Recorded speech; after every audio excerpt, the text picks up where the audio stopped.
Alien hand syndrome. Alien hand syndrome is exactly what it sounds like. A person loses control over one of their hands, usually the left. This quote, alien hand moves on its own, often in unpredictable and creepy ways, making the patients believe that the hand attached to their body is not theirs. What makes this condition even more unsettling is how the alien hand can directly contradict the other.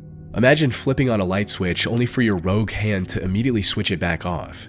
It can also be violent towards the patient, with some reports of the affected hand trying to choke the patient, which is a truly disturbing thing to experience. And while we don't fully know why something like this occurs, we do know that it's more common in people who have undergone split brain surgery in the past. For those who don't know, our brain consists of two hemispheres that are connected in the middle with a bridge of nerves.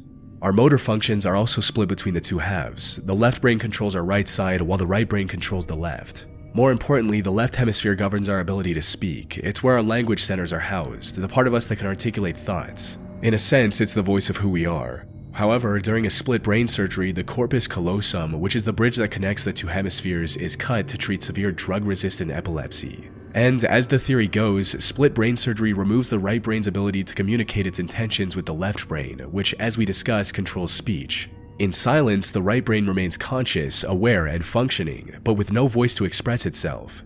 And since it doesn't have a way to vocalize its intentions, the right brain often resorts to moving the hand under its control. A real-life example of this is Karen Byrne in New Jersey. She had the split brain surgery when she was 27 years old to treat epilepsy, and it was a success. That is, until her left hand started moving on its own. In an interview, Karen explained the first time this happened during a doctor's visit. Quote, "Dr. O'Connor said, 'Karen, what are you doing? Your hand's undressing you.' Until he said that, I had no idea that my left hand was opening up the buttons on my shirt. So I started rebuttoning with the right hand, and as soon as I stopped, the left hand started unbuttoning them.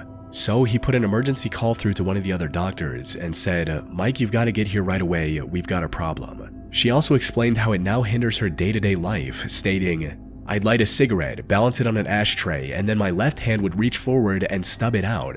It would take things out of my handbag and I wouldn't realize, so I would walk away. I lost a lot of things before I realized what was going on.' Worst of all, the left hand sometimes lashed out against Karen and started attacking her out of the blue. Ultimately, if the split brain theory is true, it brings up some unnerving questions about who we are.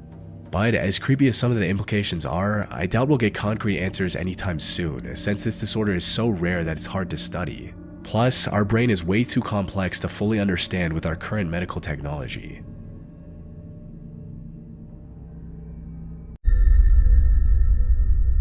Thanks for watching, and I hope you enjoyed.